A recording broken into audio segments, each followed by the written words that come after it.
ผู้ชมคะวันนี้นะคะอยากให้สังเกตอาการของคนใกล้ตัวนะคะว่ามีอาการปวดหลังนะคะร้าวไปจนถึงขาหรือเปล่านะคะเพราะว่าอาจจะมีความเสี่ยงนะคะในการเป็นโรคกระดูกสันหลังทับเส้นประสาทได้นะคะซึ่งแน่นอนค่ะว่าโรคนี้นะคะมักจะเกิดกับผู้สูงอายุค่ะแต่โรคนี้จะเป็นยังไงนะคะและมีวิธีการรักษายังไงวันนี้นะคะวุ้นจะพาคุณผู้ชมนะคะมาคุยกับคุณหมอที่โรงพยาบาลเวชธานีเดี๋ยวไปเจอกับคุณหมอกันเลยค่ะช่วง108สุขภาพ37องศาตอนนี้นะคะวุ้นก็อยู่กับนายแพทย์พัฒน์โคสานันท์นะคะซึ่งเป็นศัลยแพทย์กระดูกและข้อโรคกระดูกสันหลังโรงพยาบาลเวชธานีค่ะสวัสดีค่ะ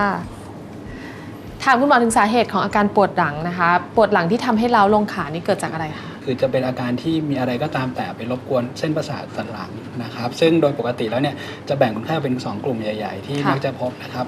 กลุ่มแรกก็คือหมอนรองกระดูกที่อาจจะมีการแตกหรือปลิ้นออกมากดทับเส้นประสาทนะครับอันนี้ก็จะพบในกลุ่มคนอายุน้อยนะครับอีกประเภทหนึ่งก็จะเป็นเรื่องของคนที่มีความเสื่อมของกระดูกสันหลังแล้วก็จะเกิดข้อต่อหลังหรือว่าตัวกระดูกสันหลังเนี่ยที่ซุดหรือว่ามีหินปูนเนี่ยออกมากดทับตรงบริเวณของรากประสาทอันนี้ก็จะพบในกลุ่มคนที่อายุเยอะทีนี้อาการของผู้ป่วยที่เป็นโรคกระดูกสันหลังทับเส้นประสาทนี้มีอาการยังไงคะอาการแรกที่จะนำมาก่อนก็คือเรื่องของอาการปวดหลังเรื้อรังพวกนี้จะเป็นการปวดที่ไม่มีที่มาที่ไปอยู่ดีๆก็จะปวดขึ้นมาเองแล้วก็ไม่ค่อยหายหลังจากนั้นอาการถ้าเริ่มเป็นมากขึ้นก็จะเริ่มมีอาการของเส้นประสาทเริ่มมีอาการปวดร้าวเหมือนไฟช็อตนะครับบางคนก็จะเริ่มมีอาการชา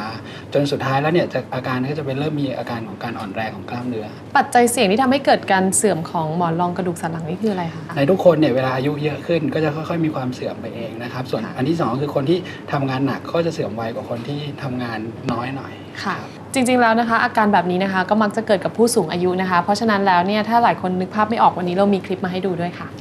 ก่อนหน้านี้คือเมื่อปีกว่ามามีอาการคือกระดูกสันหลังเหนือบั้นเอว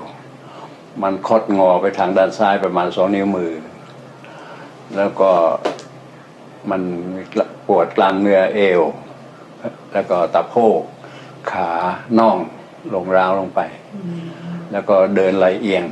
จากอาการของคุณลุงที่เราได้ชมไปเมื่อสักครู่นี้นะคะคุณหมอวินิจฉัยออกมายังไงบ้างคะอย่างแรกก็คือเรื่องของประวัติของคนไข้ที่คนไข้อาการต่างๆที่คนไข้เล่าให้ฟังนะครับร่วมกับการตรวจร่างกายคนไข้ที่ห้องตรวจนะครับหลังจากนั้นเนี่ยเราก็จะมีการตรวจเพิ่มเติมเพื่อยืนยันการวินิจฉัยของเราอีกทีหนึ่งก็คือการทำเอ็กซเรย์นะครับโดยปกติแล้วเราก็จะทำเอ็กซเรย์2อย่าง1ก็คือเอ็กซเรย์ทั่วไป2ก็คือการไปทำการเอ็กซเรย์ขึ้นแม่เหล็กไฟฟ้า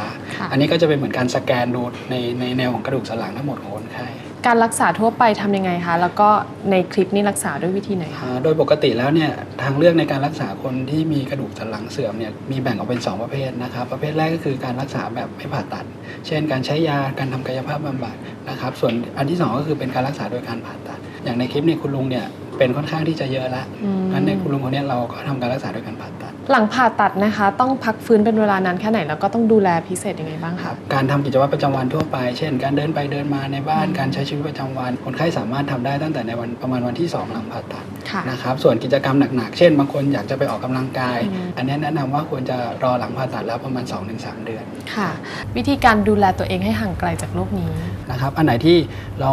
คิดว่าอาจจะหนักเกินไปสำหรับสภาพหลังของเราเองนะครับพวกนี้ก็ควรจะลดควรจะเลิกเลี่ยงนะคะนี่นะคะก็คือวิธีการดูแลตัวเองให้ห่างไกลจากโรคนี้รวมถึงวิธีการรักษาต่างๆนะคะวันนี้ก็ได้รับข้อมูลดีๆจากคุณหมอแล้วนะคะก็ต้องขอบคุณนายแพทย์พัฒน์โคสานันท์นะคะศัลยแพทย์กระดูกและข้อโรคกระดูกสันหลังโรงพยาบาลเวชธานีที่มาให้คำแนะนำกับเราในวันนี้ค่ะขอบคุณค่ะสนับสนุนโดยโรงพยาบาลเวชธานี Victory for Life ให้คำปรึกษาโดยแพทย์เฉพาะทางมาตรฐาน JCI